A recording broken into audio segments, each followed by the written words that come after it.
What is up, everybody? Johnny5 Alive here, and we did it.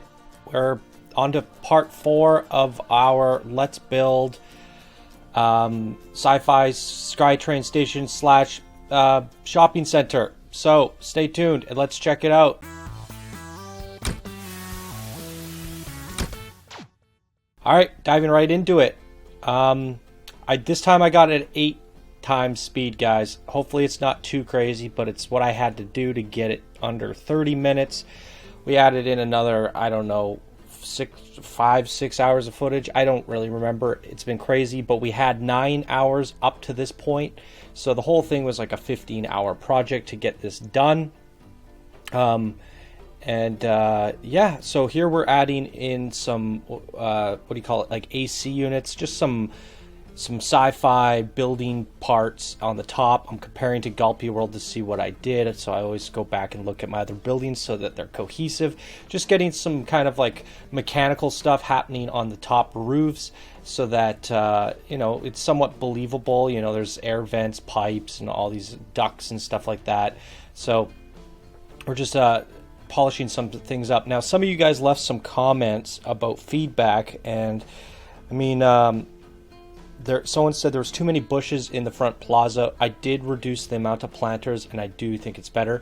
A couple people said they think there's too many vines in the front, which I can kind of agree with, but there was so much white on this building and so much big walls compared to my other buildings that I just felt like it needed something. And we had plants at the top, so it made sense that there was a little bit of ivy growing down the sides. So it was like really my first time playing around with the ivy, and I might have gone overboard with it maybe, but I mean, you know, someone said in the comments that it's not too big of a deal. I mean, decorations is, you know, everyone's own personal preference. So if you do download this, you could just easily go into the decor and erase some of the ivy. However, I did not reduce the amount of ivy for the final build, but I did reduce some of the planters. So you saw there just a second ago, I put a water tanker on the top of the waterfall with a pipe going in so that it would make sense that it's pumping water from the bottom to the top and has this nice circular thing. So here we're getting ready to do our decorations for all the 14 or 16 different shops. And look at this burger here. They screwed it up in the last patch. I was just checking my Chief of Beef. You probably didn't see it there. It was really quick. But the neon burger, the texture for the neon burger overplaced the texture of the regular burger.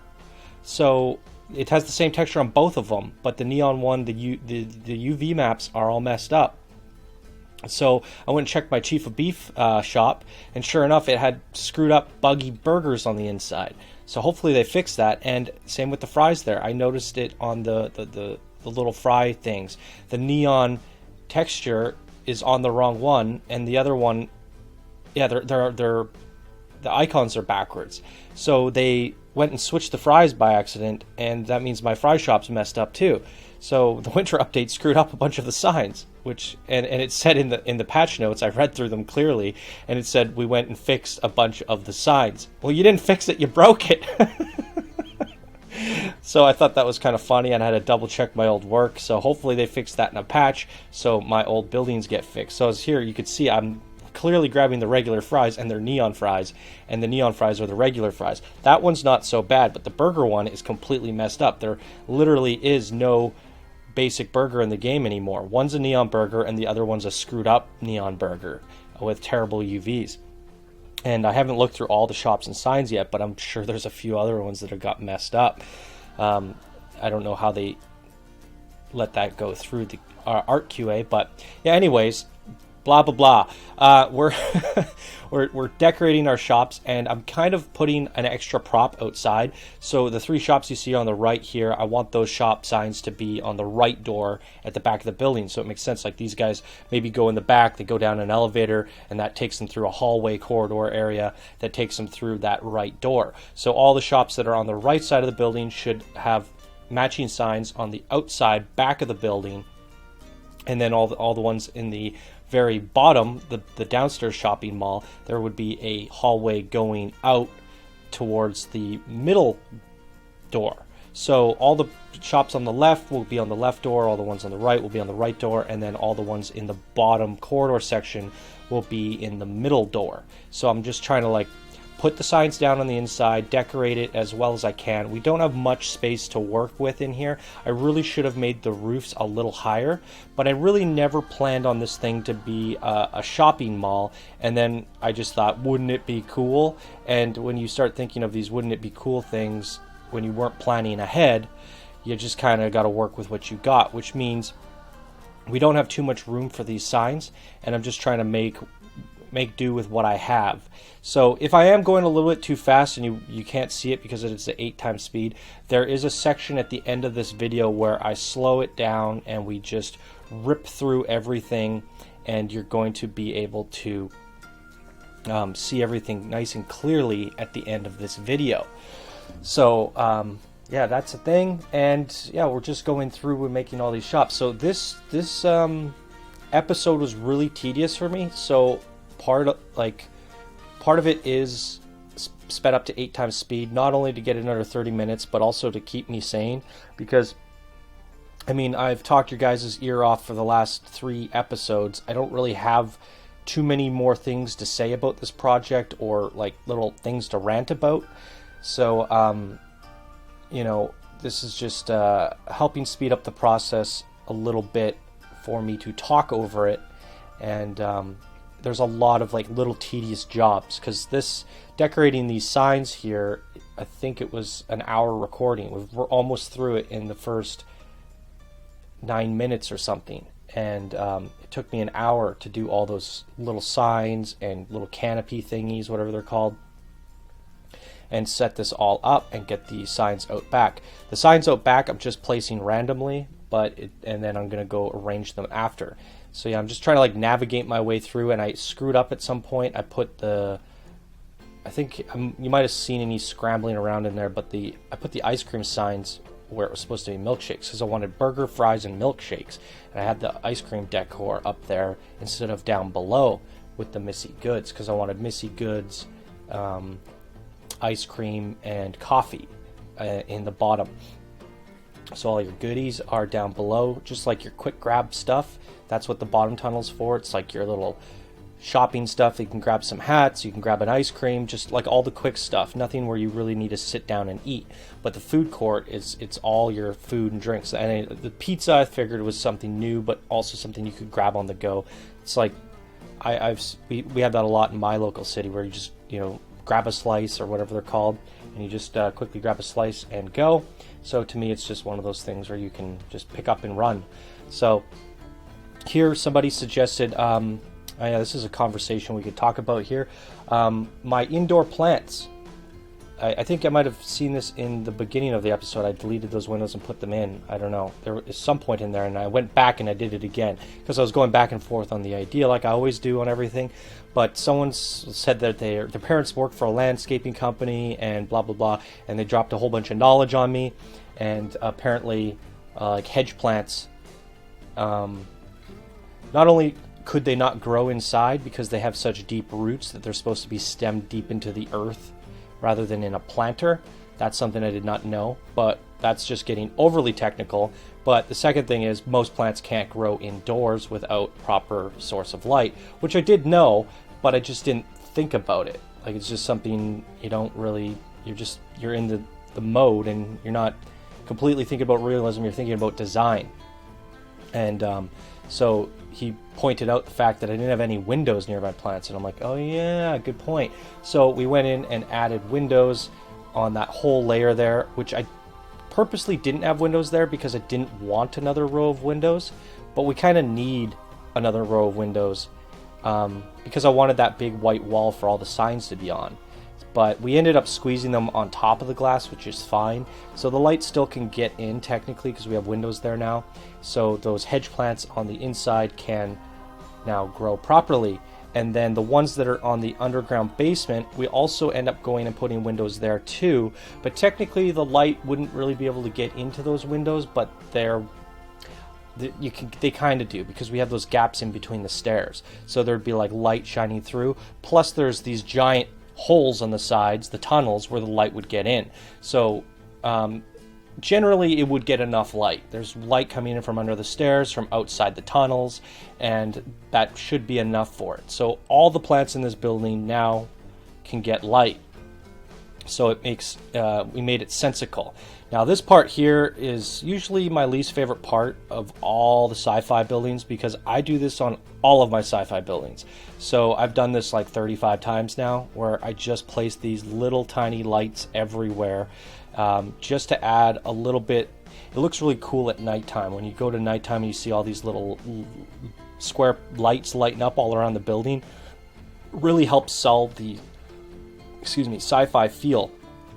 And I just really like the look of it, and I do it on all the pillars on all my buildings, and even on buildings that don't have pillars, I find a way to use them. But they're not actually like a really good source of light. They really suck. They're just more of an effect. They have these, they light up and they look like little stars on the building, but they don't really illuminate any light. So they kind of suck. They're really just there for decoration purposes, and they're really a pain in the ass to slide around and get them all into place. And I think this whole process right here for the lights just alone took me about an hour. So it's really nice having it at 8 times speed, just ripping through it, getting it all over the place. I mean, we got to put them on the inside as well, and all the little hallways and corridors. And I mean, you can see where I'm putting them all, and I'm sliding them all into place. And I was having one problem at one point where because I told you guys I have 2 separate buildings, one for the decoration and one for the actual base building blocks. When you actually put something on the building blocks, it's like, oh, you want to add this to this building. And it's like, no, don't do that. It'll deselect your old selection.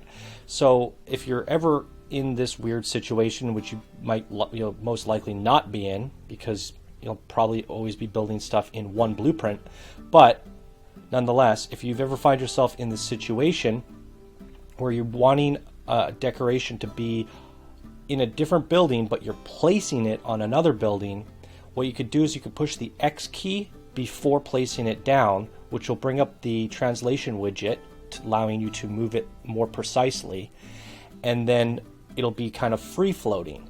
Then when you push the accept button, it's not going to place it on the other building. It's going to be placing it in technically in floating space.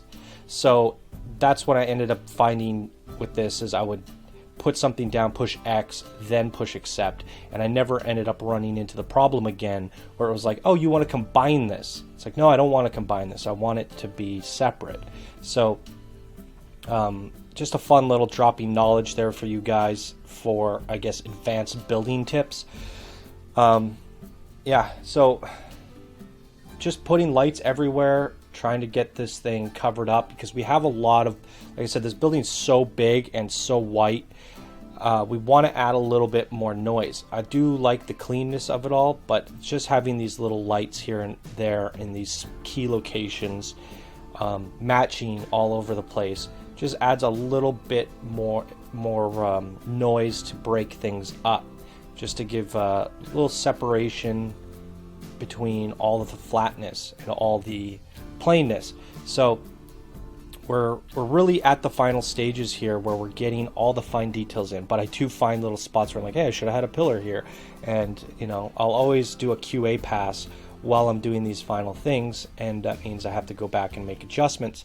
So I'm really happy with the way things turned out in the end, and you'll see when I get to the lighting and special effects that things start really coming together. And this back area here, you won't actually see it where I put the dumpsters. See how there's these like walkways that I put in the front? I built out, we saw that in the other episodes, and this is where I put the glass in. But see, there is light coming from underneath the stairs and the tunnel, so it does kind of make sense.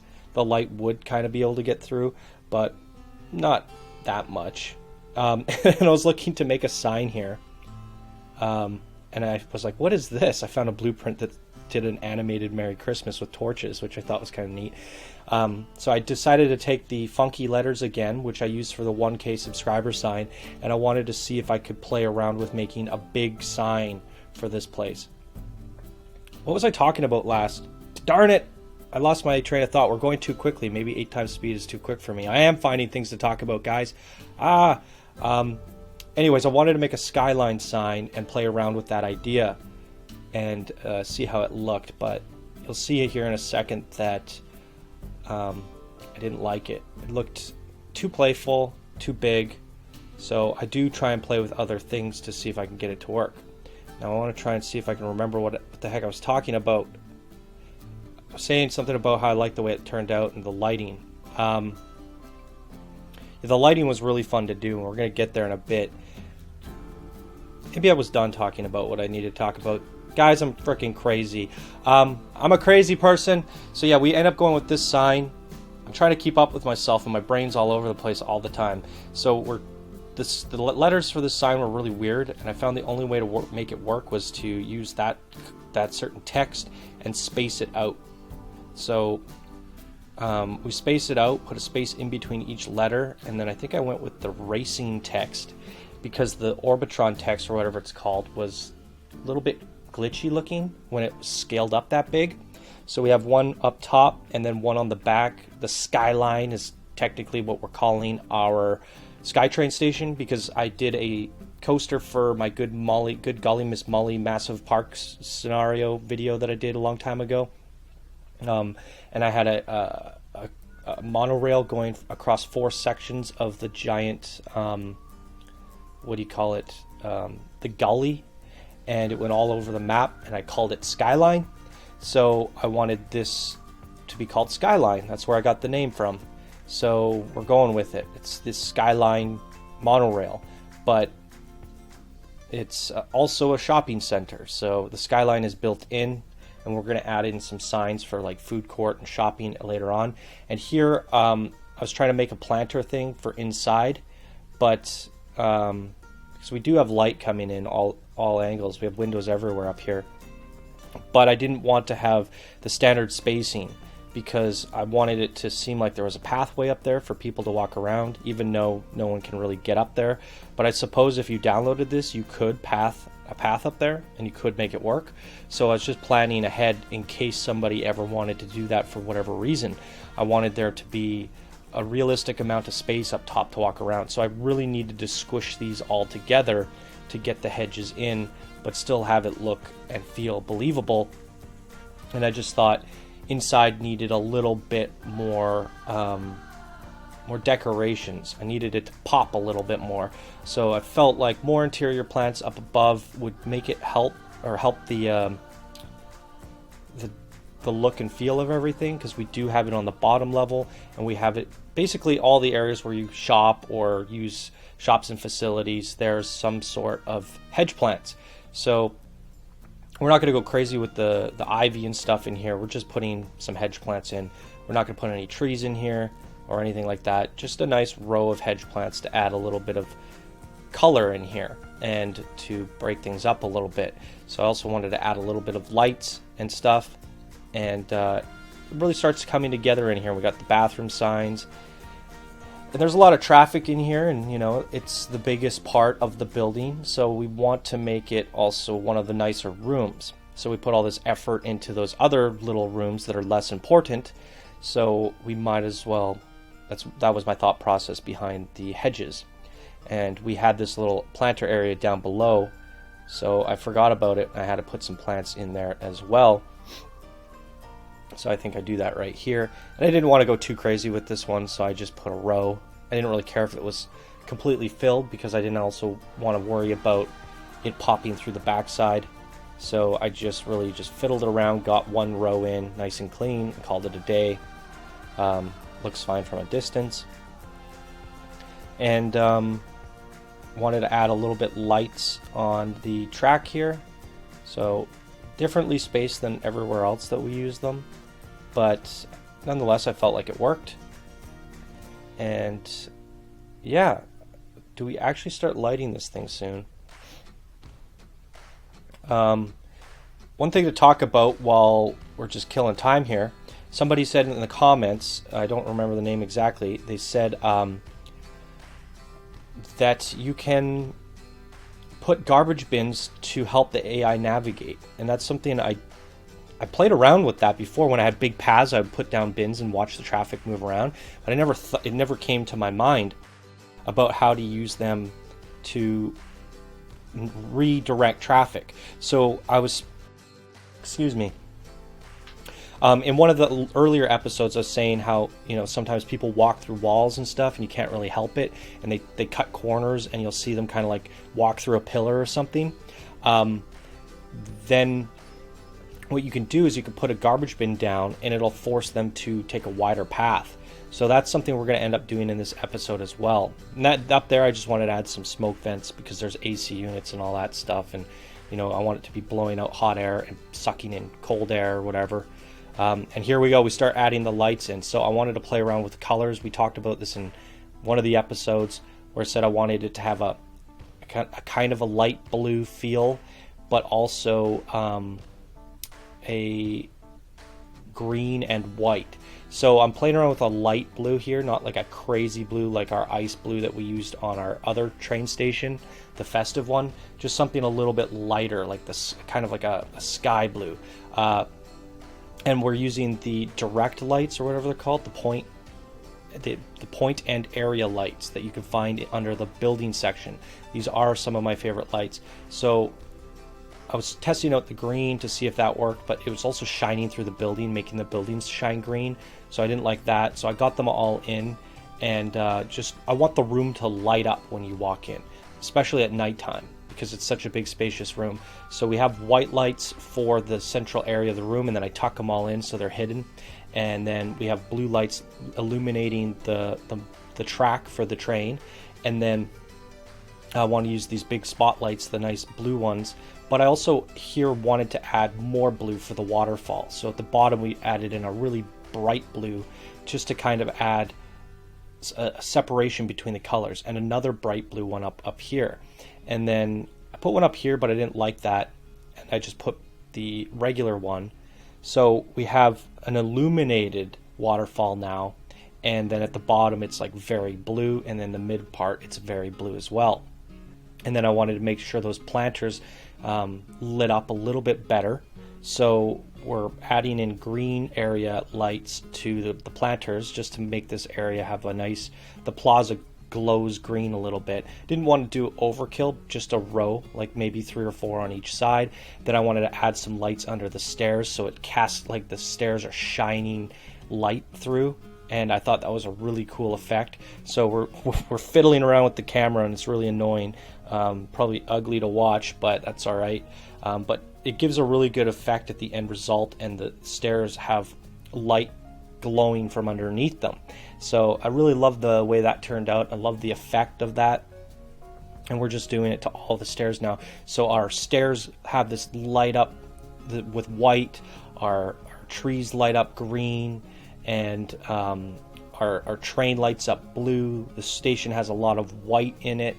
Under here in the underbelly, I wanted to add a little bit of green as well, so we went and did that, and just trying to figure out the spacing here.